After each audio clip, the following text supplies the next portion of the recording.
Take back Bangladesh, নাগরিক ভাবনা। Take back বাংলাদেশটা আমাদের কাছে পুরো আন্দোলনের প্রধান স্লোগান ছিল, আপনারা সবাই জানেন। এই স্লোগান বাংলাদেশের মানুষ ধারণ করেছে, গ্রহণ করেছে। এই স্লোগানের কে রেসপন্ড করে মানুষ রাস্তায় নেমে এসেছে, যোগ দিয়েছে আন্দোলনে, প্রাণ দিয়েছে, জীবনের ঝুঁকি নিয়ে জেলে গেছে, বাড়িঘর ত্যাগ করেছে, চাকরি হারিয়েছে, ব্যবসা হারিয়েছে, পুলিশের হেফাজতে মৃত্যু ঘটেছে, গুম খুন হত্যা হয়েছে। আমাদের নেতা কর্মীরা বাড়িঘর থেকে পালিয়ে বেরিয়েছে, আমাদের নেতা কর্মীরা ব্যবসা বাণিজ্য চাকরি বাকরি হারিয়েছে, চরম নির্যাতনের শিকার হয়েছে। তারপরেও টেক ব্যাক বাংলাদেশ স্লোগান, আকাশ বিদরিত স্লোগান আমরা বন্ধ করি নাই। এই স্লোগানের পেছনে, এই স্লোগানটা কেন আমরা আমাদের হৃদয়ে স্পর্শ করেছে, কেন টেক ব্যাক বাংলাদেশ আমাদের হৃদয় স্পর্শ করেছে? আমাদের হৃদয়ে স্পর্শ করেছে এই জন্য, আমরা বাংলাদেশের আত্মাকে বিক্রি করে দিয়েছি। পূর্ববর্তী সরকার, শেখ হাসিনা সরকার, ফ্যাসিস্ট সরকার বাংলাদেশের আত্মাকে বিক্রি করে দিয়েছে। বাংলাদেশকে নিজের স্বার্থ হাসিল করার জন্য তারা সমস্ত অধিকার কেড়ে নিয়েছে এবং বাংলাদেশের স্বার্থ বিসর্জন দিয়ে অন্য দেশের স্বার্থকে অগ্রাধিকার করে তারপর ক্ষমতায় থাকার অপচেষ্টা চালিয়ে গেছে দীর্ঘদিন ধরে। তাই বাংলাদেশের মানুষ তারা নিজের বাংলাদেশকে ফিরিয়ে পেতে চাইছে। যে বাংলাদেশের জন্য যুদ্ধ করেছে, যে বাংলাদেশের জন্য প্রাণ দিয়েছে, যে বাংলাদেশের ভাবনা, চেতনা, আকাঙ্ক্ষা বাংলাদেশের মানুষ ধারণ করে যুদ্ধ করে প্রাণ দিয়ে দেশ স্বাধীন করেছে, সেই বাংলাদেশকে ফিরে পাওয়ার স্লোগান হচ্ছে টেক ব্যাক বাংলাদেশ। এবং এটার প্রণেতা হচ্ছেন জনাব তারেক রহমান সাহেব। এবং তারেক রহমান সাহেবের এই স্লোগানের পিছনে অনেক বড় ভাবনা, যে বাংলাদেশটা আমাদের জনগণের সকল ক্ষমতা একটি দল, একটি ব্যক্তির সাথে চলে গেছে এবং সেই দল, সেই ব্যক্তিটি চরমভাবে বাংলাদেশের সমস্ত ভাবনা ধারণাকে পদদলিত করেছে। অন্য দেশের উপর নির্ভরশীল হয়ে ক্ষমতায় থাকার চেষ্টাই করে আমাদের দেশকে, আমাদের স্বাধীনতা, সার্বভৌমত্ব পর্যন্ত কম্প্রোমাইজ করা হয়েছে শুধুমাত্র ক্ষমতায় টিকে থাকার জন্য। এবং বাংলাদেশের মানুষের মালিকানা এখানে গুরুত্বপূর্ণ। জিয়াউর রহমান সাহেব, আমাদের প্রফেসর সাহেব খুব ভালো বলেছেন যে বিপ্লব ও সংহতি, রেইনবো নেশন, রংধনু দেশ এবং ট্রুথ অ্যান্ড রিকনসিলিয়েশন, সবকিছুর পেছনে কিন্তু বাংলাদেশের মানুষের স্বাধীনতা, সার্বভৌমত্ব, অধিকার এবং সকলকে নিয়ে বাংলাদেশ, সবাইকে নিয়ে বাংলাদেশ। এবং এই ধারণা থেকে তারেক রহমান সাহেব কিন্তু, জিয়াউর রহমান সাহেব যেভাবে করেছেন, দেশনেত্রী বেগম খালেদা জিয়া যেভাবে করেছেন, উনি তো সংসদীয় গণতন্ত্র সবাইকে নিয়ে করেছেন, একা করেন নাই, তাই না? এরশাদের বিরুদ্ধে শুরু থেকে শেষ পর্যন্ত আন্দোলন উনি একাই করে গেছেন, অন্য নেতৃত্ব কম্প্রোমাইজ হয়ে গেছে। এবং পরবর্তীতে ১/১১-এর পরে উনি নিজের জীবনের ঝুঁকি নিয়ে উনি গয় যে রাখেন কি হলো,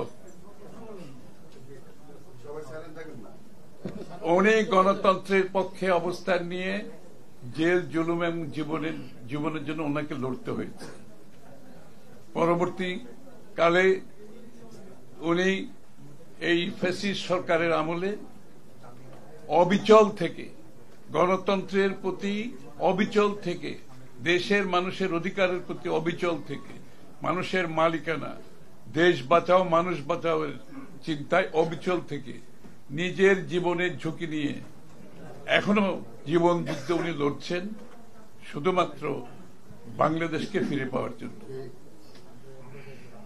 তারেক রহমান সাহেব এই যে সংহতিকে ভালোভাবে ধারণ করেছেন, উনি পুরো জাতিকে চিন্তা করছেন, কোন গোষ্ঠীকে চিন্তা করেন নাই।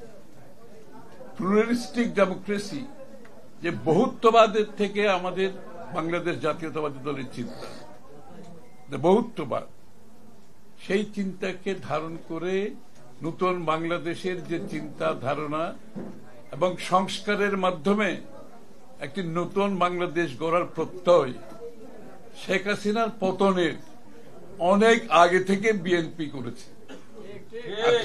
আজকে তো দেখি সংস্কারের কথা বলছেন, মনে হচ্ছে সংস্কার একটা নতুন বিষয়। বিএনপির জন্য সংস্কার কোন নতুন বিষয় না। 6 বছর আগে দেশনেত্রী বেগম খালেদা জিয়া ভিশন 2030 মাধ্যমে সংস্কারের কথা বলেছেন। বাংলাদেশকে নিয়ে আমাদের ভবিষ্যতের ভাবনা দেশনেত্রী বেগম খালেদা জিয়া 6 বছর আগে দিয়েছে। যারা আজকে নতুন নতুন সংস্কারের কথা বলছেন তাদের অবগতির জন্য আমি বিষয়টা বলছি। জনাব তারেক রহমান সাহেব 1 বছরের অধিক বেশি সময়ে 31 পয়েন্ট সংস্কারের প্রস্তাব দিয়েছেন এবং আপনারা সবাই জানেন 31 পয়েন্ট সংস্কার উনি আবারও জাতীয় সংহতি, জাতীয় ঐক্যের মাধ্যমে 31 পয়েন্ট কিন্তু বিএনপি একা করে নেই। আমাদের এখানে আমাদের যুগপৎ আন্দোলনে যতগুলো দল ছিল সবাইকে নিয়ে আমরা 31 পয়েন্ট করেছি। কিন্তু অর্থাৎ ওই যে সংহতি, জাতীয় ঐক্যের চিন্তা তারেক রহমান সাহেব সবসময় করে আসছেন। বিএনপি একা নয়, কারণ বিএনপি একা তো বাংলাদেশ না, বাংলাদেশ তো সবাইকে মিলে। এই চিন্তার জন্য মাধ্যমে উনি বলেছেন আমরা সকলে মিলে সংস্কার প্রস্তাব দেই যাতে জনগণের মধ্যে আস্থা থাকে। এটা বিএনপির একা সংস্কারের বিষয় না, এটা সমস্ত জাতির ঐক্যমত্য একটি চিন্তার প্রতিফলন। এর বাইরে ছিল শুধু আওয়ামী লীগ এবং তার কয়েকজন দোসররা, আর সবাই কিন্তু 31 পয়েন্ট সংস্কারের সাথে ঐক্যবোধ পোষণ করে আমরা সবাই মিলে সেই সংস্কারের কথা বলেছি 1 বছরের অধিককাল সময় আগে। আরো তাদের অবগতির জন্য বলছি, শুধুমাত্র তাই নয়, তারেক রহমান সাহেব শুধু সবাইকে মিলে ঐক্যমতের পরিপ্রেক্ষিতে সংস্কার প্রস্তাব দেয়নি, এটা বাস্তবায়নের চিন্তা করেছেন। কিভাবে? উনি বলেছেন নির্বাচনে অংশগ্রহণ করে জাতি যদি আমাদেরকে সমর্থন দেয় তাহলে আমরা একটা জাতীয় সরকার গঠন করব এবং সেই জাতীয় সরকার সবাইকে মিলে এই যুগপৎ আন্দোলনে ফ্যাসিস্টের বিরুদ্ধে যারা রাস্তায় লড়েছেন, যারা জেলে গেছেন, যারা জীবনের ঝুঁকি নিয়েছেন, যারা ত্যাগ করেছেন, আমরা সকলে মিলে একটি জাতীয় সরকার করব এবং এই জাতীয় সরকার 31 দফা সংস্কার বাস্তবায়ন করবে। বিএনপি একা না, কিন্তু এটা বোধহয় অনেকের বুঝতে একটু কষ্ট হচ্ছে। যারা সংস্কারের কথা বলছে আসলে তাদের সংস্কার নিয়ে চিন্তা ভালো, কিন্তু সংস্কারের নিয়ে যদি চিন্তা করতে হয় তাহলে জাতীয় ঐক্যমতের ব্যাপার আছে। আর সবচেয়ে বড় কথা হচ্ছে সংস্কারের সাথে জড়িত যে গুরুত্বপূর্ণ বিষয়টি হচ্ছে জনগণের সমর্থনে আপনি সংস্কার করবেন, জনগণের আস্থা নিয়ে আপনি সংস্কার করবেন, জনমতের পরিপ্রেক্ষিতে আপনি সংস্কার করবেন। সেটা একমাত্র সম্ভব একটা নির্বাচিত সরকারের পক্ষে। অনির্বাচিত কোন সরকার নিজের চিন্তা ভাবনায়, নিজের ধারণায় নিজের দর্শনে তারা কোনো সংস্কার সেভাবে করার কোনো সুযোগ নাই। সংস্কারটা করতে হবে যেই সমস্ত বিষয়ে জাতীয় ঐক্যমত আছে সেগুলো তারা করতে পারে, এবং আমাদের বিএনপির পক্ষ থেকে আমাদের কোনো আপত্তিও নেই এই ব্যাপারে। শুধুমাত্র সেই কয়টি সংস্কার, যে সংস্কারের মাধ্যমে আমরা গণতান্ত্রিক অর্ডারে দ্রুত ফিরে যেতে পারি, এবং সেটি জাতীয় ঐক্যমতের পরিপ্রেক্ষিতে। বাকি সংস্কারের জন্য আপনি দেশের জনগণের কাছে যেতে হবে ভোটের মাধ্যমে। প্রত্যেকটি দল জনগণের কাছে যাবে তাদের নিজস্ব প্রস্তাব নিয়ে, জনগণ সিদ্ধান্ত দেবে, পার্লামেন্ট আগামী সংসদ সেই সংস্কারগুলো সংসদে পাশ করবে, কোনো সমস্যা তো নাই। কিন্তু জনগণকে বাইরে রেখে যে বয়ান তৈরি করা হচ্ছে সেই বয়ান জাতির কাছে গ্রহণযোগ্য না। ওই আমরা স্বাধীনতার পরে শেখ মুজিবুর রহমান সাহেব ওনার একটা বয়ান করেছেন, মানে বাংলাদেশ কিভাবে চলবে ওনার একটা বয়ান ছিল না? আবার ওই স্বৈরাচারের একটা বয়ান ছিল, আবার ফ্যাসিস্ট সরকার শেখ হাসিনার আরেকটা বয়ান ছিল যে মানে উন্নয়ন গণতন্ত্রের ঊর্ধ্বে চলে গেছে। মানে উন্নয়ন আর গণতন্ত্র যে হাতে হাত মিলিয়ে চলতে হয় সেটা সে বিশ্বাস করে নাই। সে বলছে উন্নয়ন গণতন্ত্রের উপরে, আর গণতন্ত্রের মাধ্যমে উন্নয়ন হবে, উন্নয়নের মাধ্যমে গণতন্ত্র হয় না। এটা ফ্যাসিস্টরা সবসময় এই স্লোগানটা আপনি ব্যবহার করবেন উন্নয়নের কথা, কিন্তু উন্নয়ন হলে তো ভালো হতো। উন্নয়ন তো হয় না, হয়েছে লুটপাট, হয়েছে বিদেশে 150 বিলিয়ন পাচার হয়েছে, তার কি সহকারী না 200 কোটি টাকার মালিক সে শেখ হাসিনার কি জানো 400 কোটি টাকা, ও ড্রাইভার না কে পিয়ন। তো সেটা না হয়েছে উন্নয়ন, না হয়েছে গণতন্ত্র। হবে না তো, গণতন্ত্রকে বাদ দিয়ে যে উন্নয়ন করবেন সেই উন্নয়ন হবে লুটপাটের অর্থনীতি, সেই উন্নয়ন হবে পকেটের স্বার্থ হাসিলের বাইরে কিছু যাবে না, এটাই নিয়ম। সুতরাং আজকে আরেকটা বয়ান দিয়ে সে 15 বছর এই দেশ 16 বছর এই দেশ শাসন করেছে। ওই বয়ানের পরিপ্রেক্ষিতে সমস্ত অধিকার কেড়ে নিয়েছে জনগণ, জনগণকে বাইরে রেখে সে তার একটা বয়ান তৈরি করছে। এখন আমি আশা করি কোন নতুন বয়ান আমরা আমাদের কাজ শুনতে হবে না। একমাত্র বয়ান হচ্ছে বাংলাদেশে নির্বাচনের মাধ্যমে বাংলাদেশের মানুষের মালিকানা ফিরিয়ে দেওয়া, এই হচ্ছে বয়ান। এই বয়ানের বাইরে বিগত দিনে যারা এই দেশ শাসন করেছে বিভিন্ন বয়ান দিয়ে তাদেরকে জনগণ প্রত্যাখ্যান করেছে। নতুন বয়ান শুনতে চাই না। একটা বয়ান, সে বয়ান হচ্ছে বাংলাদেশের মালিকানা, জনগণের মালিকানা ফিরিয়ে দিতে হবে, গণতান্ত্রিক অর্ডারে ফিরে যেতে হবে, বাংলাদেশের মানুষ সিদ্ধান্ত নেবে বাংলাদেশ কোন পথে যাবে। আর আমাদের বিএনপির পক্ষ থেকে আমরা জাতীয় ঐক্যের মাধ্যমে হাসিনা ফ্যাসিস্ট বিরোধী শক্তি যারা আছে আমরা ঐক্যবদ্ধভাবে 31 দফা সংস্কারের জন্য প্রতিজ্ঞাবদ্ধ জাতির কাছে। আর কেউ করুক না করুক আমরা জানি না, আমরা কিন্তু প্রতিজ্ঞাবদ্ধ। এই 31 পয়েন্ট সংস্কার বিএনপি এবং আমরা যারা রাস্তায় যুদ্ধ করেছি, আমরা যারা জেল খেটেছি, আমরা যারা প্রাণ দিয়েছি, গুম হয়েছি, খুন হয়েছি, চাকরি হারিয়েছি, ব্যবসা হারিয়েছি, রক্ত দিয়েছি, আমরা সবাই মিলে 31 দফা আমাদের সংস্কার বাস্তবায়ন করব এবং আমরা সেই অধিকারও আমাদের আছে, কারণ আমরা ত্যাগ করেছি। বিএনপির নেতা কর্মীরা 15-16 বছরে জ্বলে পুড়ে খাঁটি সোনায় তৈরি হয়েছে। আপনারা কেউ যদি মনে করেন এই যে ত্যাগের মাধ্যমে যে বিএনপি, একটা নতুন বিএনপি সৃষ্টি হয়েছে, আপনারা খেয়াল করবেন।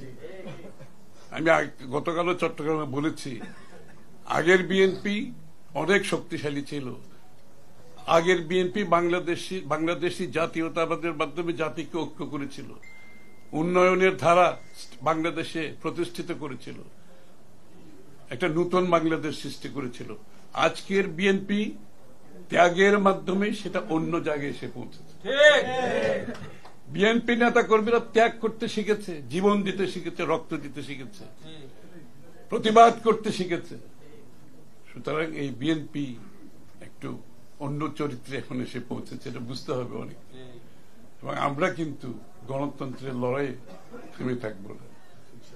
আমরা কিন্তু জনগণের ভোটাধিকারের জন্য লড়েছি, আমরা কিন্তু জনগণের মানবাধিকারের জন্য লড়েছি, আমরা জনগণকে সাথে নিয়ে রাস্তায় নেমেছি। আমাদের পথ চলা এখনো শেষ হয়নি। যত সত্তর বাংলাদেশের একটি নির্বাচিত সংসদ সরকার গঠিত হবে, যারা জনগণের কাছে দায়বদ্ধ থাকবে, জবাবদিহি থাকবে। আপনি যদি নির্বাচিত না হন, আপনার তো কোনো দায়বদ্ধতা নেই, আপনার তো কোনো জবাবদিহিতা নাই। এটাই তো বারবার হাসিনার কোনো জবাবদিহিতা ছিল, কারণ সে তো নির্বাচিত ছিল না। হ্যাঁ, ওই শেখ মুজিবুর রহমান সাহেবের সময় উনি যে বাকশাল করেছিল একদলীয় শাসন, ওনার তো কোনো নির্বাচনের কোনো ধারটা হয় না। তো ওই জন্য ওই যে বয়ান সৃষ্টি, একটা বয়ান, ওই বয়ানে উনি দেশ চালিয়ে গেছেন, হাসিনা আরেক বয়ানে চালিয়ে গেছেন। আমরা নতুন বয়ান চাই না। একমাত্র বয়ান হচ্ছে গণতান্ত্রিক অর্ডার ফিরে আসতে হবে, জনগণের কাছে জনগণের মালিকানা ফিরিয়ে দিতে হবে, জনগণ সিদ্ধান্ত নেবে। আপনি গণতন্ত্রের কথা বলবেন আর নতুন নতুন বয়ান সৃষ্টি করে করে জনগণের ক্ষমতা আপনি আপনি সীমিত করবেন, কিংবা কেড়ে নেওয়ার চেষ্টা করবেন, কিংবা জনগণকে বাইরে রেখে সিদ্ধান্ত দেওয়ার চেষ্টা করবেন, সেটা গ্রহণযোগ্য হবে না বাংলাদেশের মানুষের কাছে। তো আমরা সবাই মিলে, আমরা আজকে যে ইন্টেরিয়াম গভর্নমেন্ট আছে, যে আমরা তাদের সাথে সার্বিক সহযোগিতা করছি। যেখানে বলা হচ্ছে আমরা সহযোগিতা করছি, তারেক সাহেব ভালোই বলেছে, এই সরকারকে আমরা ফেল করতে যেতে চাই না, এই সরকারকে সফল করতে চাই। এই সরকারকে সফল হলে আমরা চাই যে তাদের মাধ্যমে একটা, তাদের যে ইন্টেরিয়াম স্ট্যাটাস, এখান থেকে যে তাদের যে ট্রানজিশনটা ডেমোক্রেসিতে যাওয়ার জন্য, যে গণতন্ত্রে যাওয়ার যে পথটা, আমরা সবাই মিলে, আমরা যেভাবে ঐক্যবদ্ধভাবে হাসিনাকে পতন করিয়েছি, আমরা ঐক্যবদ্ধভাবে গণতন্ত্রের পথ থেকে আমরা পরিষ্কার রাখতে চাই, এবং আমরা সরকারকে সার্বিক সহযোগিতা দিয়ে আমরা গণতন্ত্রের পথে উত্তরণ করতে চাই, আমরা সে পথে যেতে চাই, এবং আমরা সরকারকে সহযোগিতা করে যাব, এই ব্যাপারে কোনো সন্দেহ নেই। কারণ আমরা সবাই মিলে হাসিনাকে পতন ঘটিয়েছি, আমরা সবাই মিলে একটা দেশ গড়তে হবে। আমি আগে বলেছি, বিএনপি শুধু বিপ্লব নয়, বিএনপি সংহতি, বিএনপি জাতীয় ঐক্য। এই দল জাতীয় ঐক্যের মাধ্যমে বাংলাদেশি জাতীয়তাবাদের কথা বলেছে, সবাইকে নিয়ে, ইনক্লুসিভ। আমরা সেই পথেই চলব, এবং জাতীয় ঐক্যের মাধ্যমে আমরা যাতে প্রতিষ্ঠিত করব, সেটাই থাকবে, সেটাই থাকবে। আপনি যদি আওয়ামী লীগকে ক্যান্সেল করে দিতে চান অন্য কোনো ভাবে, এগুলো টিকে থাকে না। আওয়ামী লীগকে ক্যান্সেল করতে হবে, জনগণের ভোটের মাধ্যমে আওয়ামী লীগকে আপনাকে ক্যান্সেল করতে হবে। ফ্যাসিস্টকে ক্যান্সেল করবেন ভোটের মাধ্যমে, তাদেরকে পরাজিত করে, চরমভাবে পরাজিত করে ক্যান্সেল করে দেন। অন্য কোনোভাবে ক্যান্সেল করতে গেলে সেটার কোনোদিন লাভ হয় না, এটা সুফল আমরা দেখিনি কোথাও। সুতরাং প্রকৃতপক্ষে মালিকানা ফিরিয়ে দিলেই বাংলাদেশ সঠিক জায়গায় গিয়ে দাঁড়াবে। দেশের মানুষ যাদেরকে নির্বাচিত করবে, তারা দেশ শাসন করবে, এবং দেশের মানুষের চাহিদা। গণতন্ত্র হচ্ছে একটা ফিল্টারিং প্রসেস, একটা কারেকশন প্রসেস। এখানে অনেক ভুল ত্রুটি থাকে গণতন্ত্রে, কিন্তু এই প্রসেসের মাধ্যমে আপনাকে ফিল্টারিং করতে হয়, এই প্রসেসের মাধ্যমে আপনাকে কারেকশন করতে হয়। আর কোন কারেক্টিভ প্রসেস নাই গণতন্ত্র ছাড়া। This is the only process যেটার মধ্যে আপনার কারেকশন হতে থাকবে। ভুল হলে ভুল কারেকশন করতে বাধ্য হবেন, কারণ জনগণ আপনাকে জনগণের কাছে ফিরে যেতে হবে বারবার। জনগণের মতামত ছাড়া আপনি দেশ চালাতে পারবেন না। সুতরাং আমরা সেই পথে গিয়ে বাংলাদেশটাকে মুক্ত, স্বাধীন, একটি মানবিক বাংলাদেশ করতে চাই, সবাই মিলে দেশটাকে করতে চাই। আমরা একটা জাতীয় ঐক্য চাই এখানে। আমরা নির্বাচনের পরেও জাতীয় ঐক্যের সরকারের কথা বলেছি, জাতীয় সরকারের কথা বলেছি। এই ধারা অব্যাহত রেখে যে দেশকে সঠিক ট্র্যাকে ফিরিয়ে আনতে হবে, এবং সেই পথে আমাদেরকে চলতে হবে। বাংলাদেশে একটা সম্ভাবনাময় দেশ। আমাদের নতুন প্রজন্ম যারা আছে, তারাও শিখেছে আন্দোলনের মাধ্যমে, তারাও কিন্তু দেশপ্রেমিক একটা জায়গায় দেশপ্রাইভেট জায়গায় তারাও কিন্তু কম্প্রোমাইজ করতে চাচ্ছে না। হাসিনার পালানোর পরে বাংলাদেশের মানুষের মনোজগতে যে পরিবর্তন হয়েছে, আগের মতো আছে চিন্তা? বাংলাদেশের মানুষের মনোজগতে পরিবর্তন আসছে না, তাদের প্রত্যাশা আকাঙ্ক্ষা বদলে গেছে না। রাজনীতিবিদদের সেটা বুঝতে হবে, রাজনৈতিক দলদের সেটা বুঝতে হবে। যে রাজনৈতিক দল, যে রাজনীতিবিদ সেটা ধারণ করতে পারবে না, এই যে মনোজগতের পরিবর্তন বুঝতে পারবে না, সেই রাজনৈতিক দলের কোনো ভবিষ্যৎ নাই, সেই রাজনীতির ব্যক্তিরও কোনো ভবিষ্যৎ নাই। তারেক রহমান সাহেব সেটা অনুধাবন করেছেন, আমরা বিএনপি সেটা অনুধাবন করেছি, আমরা সেটা ধারণ করেছি, এবং আমাদের এই যে সংস্কার প্রস্তাবগুলো সেখান থেকে এসেছে।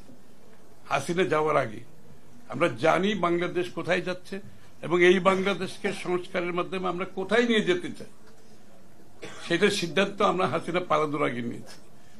এবং সেই সমস্ত সংস্কারের চিন্তা এসছে তখন থেকে আমরা একটি নতুন বাংলাদেশ চাই বলে আমরা আগে ভাগে এগুলো চিন্তা করেছি এবং আমরা ঐক্যবদ্ধভাবে সেই কাজটা করতে চাই। সবাইকে ধন্যবাদ।